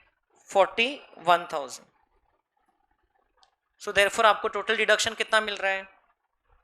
Total deduction under section 80G 1,36,000। This is the answer for 3 marks. Yes.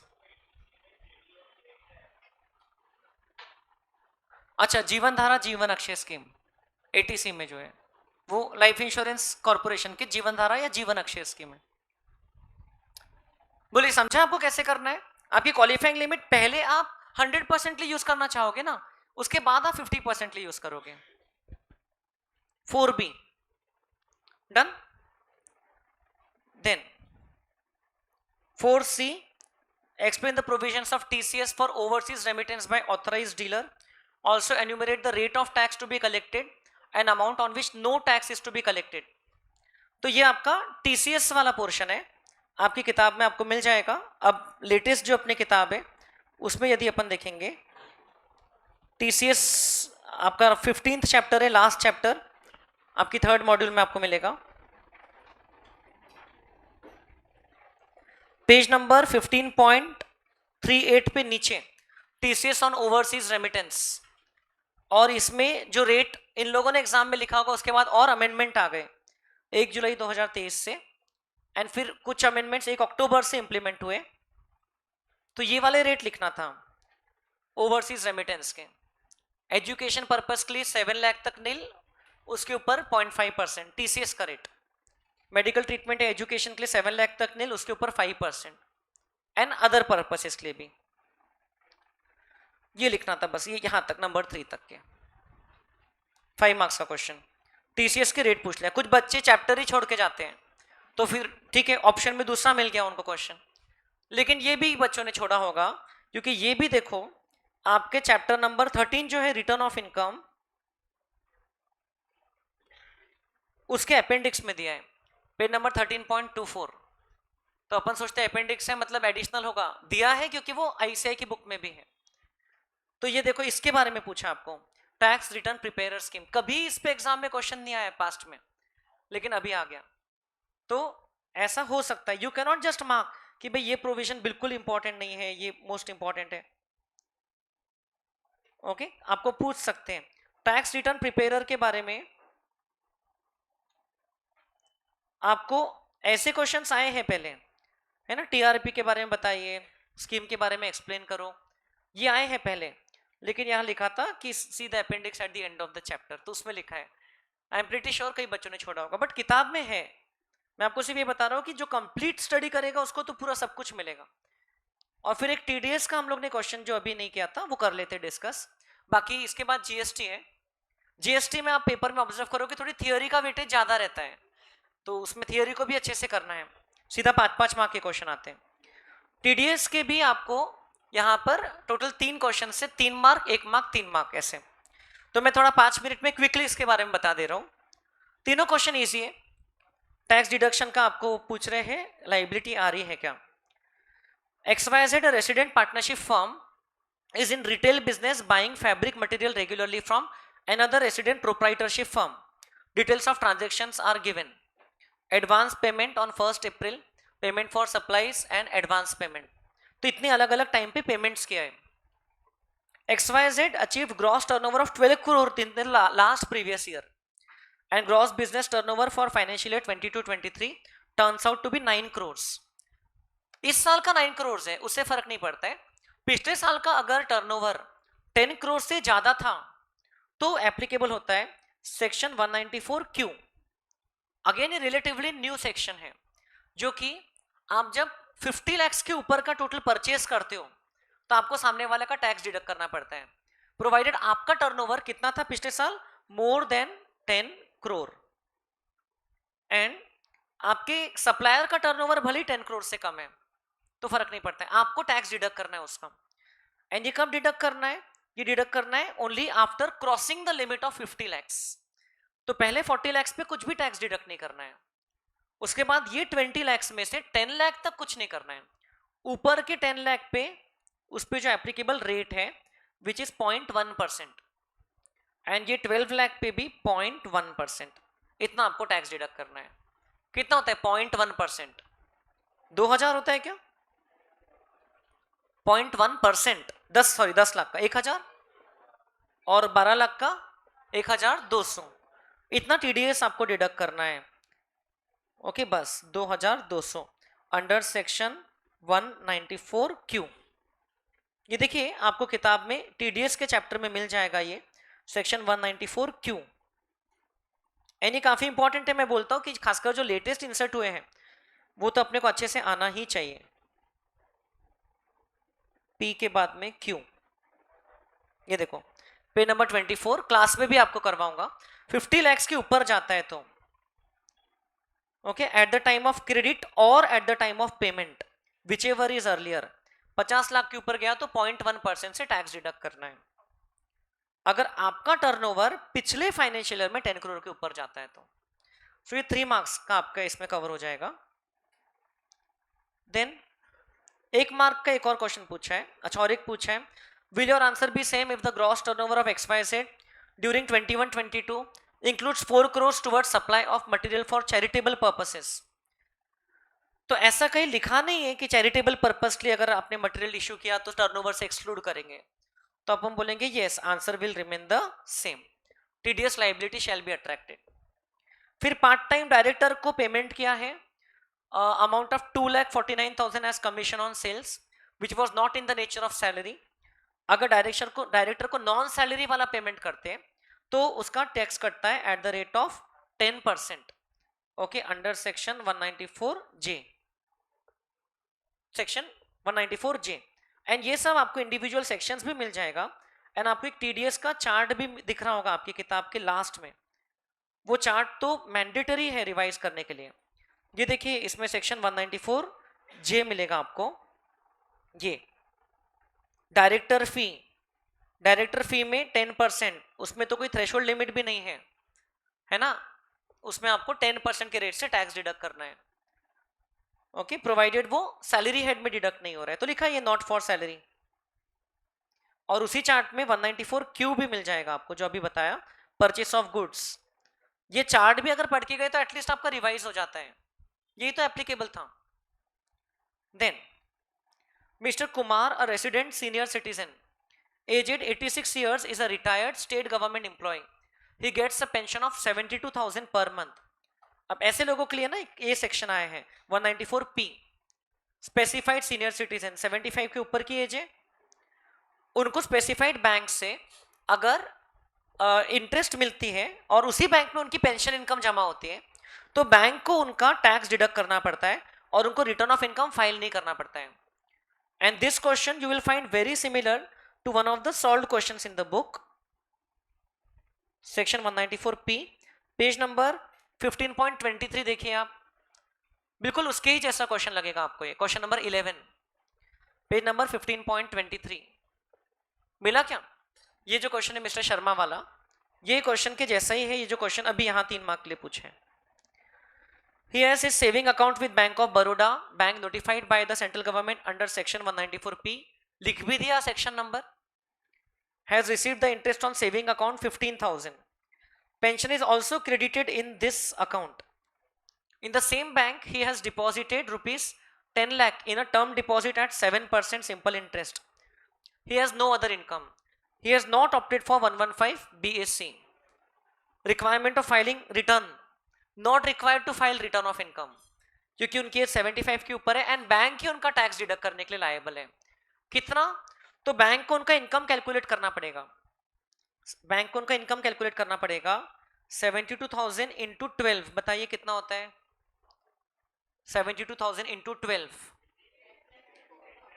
86 lakh 8,64,000 minus standard deduction 50,000, तो ये हो जाएगा 8,14,000 plus interest on saving account 15,000 बराबर, plus interest on FD 10 lakh पे 9 महीने के लिए 7%, 10 लाख इंटू 7% इंटू 9/12,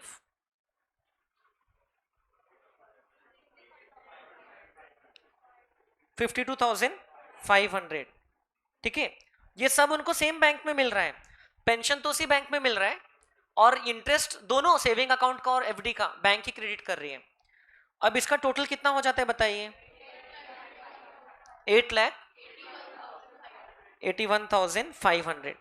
इसमें से डिडक्शन मिल जाएगा सेक्शन 80 TTB का कितना?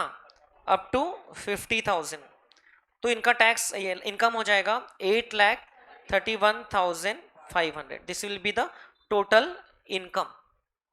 तो टैक्स 831,500 पे आपको निकालना है। सीनियर सिटीजन का पहले 5 लाख तक नील, 86 की एज है, अगले 331,500 पे 20%, 66,300 प्लस 4% बताइए 68,952। इतना बैंक को इनका टीडीएस काटना पड़ेगा over the full year, 68,952। Okay, estimate करके अंडर सेक्शन 194P। और ये जो टीडीएस है ये बैंक ने कट कर लिया, तो फिर ये सीनियर सिटीजन को 75 के ऊपर की एज है, इनको रिटर्न ऑफ इनकम फाइल करने की जरूरत नहीं है। Okay, not required to file return of income. ये पी और क्यू जो पूछा है ये मोस्ट इंपॉर्टेंट सेक्शंस थे क्योंकि अमेंडमेंट पे बेस्ड है, रिसेंटली आए हैं। ओके, और ये जो क्यू है, हाँ बस ये एक, हाँ ये 2021 से लागू हुआ है तो कोई प्रॉब्लम नहीं, अपना फाइनेंशियल ईयर 22-23 से। तो मैं जो इंपॉर्टेंट सेक्शंस टीडीएस के बताया हूँ वहीं से पूछा गया है। टीसीएस में भी ओवरसीज रेमिटेंस का पूछा है, कुछ कुछ बारीक बारीक पॉइंट्स में से भी क्वेश्चंस आए हैं। So that's the end of income tax paper. I hope आपको मजा आया। ओके, कॉन्फिडेंस बढ़ना चाहिए एग्जाम में। आपका भी पेपर ऐसा ही कुछ आएगा। Everything was doable if you study. So GST हम बाद में करेंगे। एमसीक्यूज का पेपर आपको मिलता है तो आप मुझे भेज देना। ओके, चलिए, so wish you all a very happy Diwali. Okay, enjoy the festival. See you. My class will resume from 22nd। वैसे आपकी क्लासेस 20 तारीख से शुरू हो जाएगी। 20 तारीख से एफएम शुरू हो जाएगा। 20 को आप आओगे सुबह सुबह, एफएम की क्लास नीरज सर मिल जाएंगे आप। चलिए, थैंक यू, बाय बाय।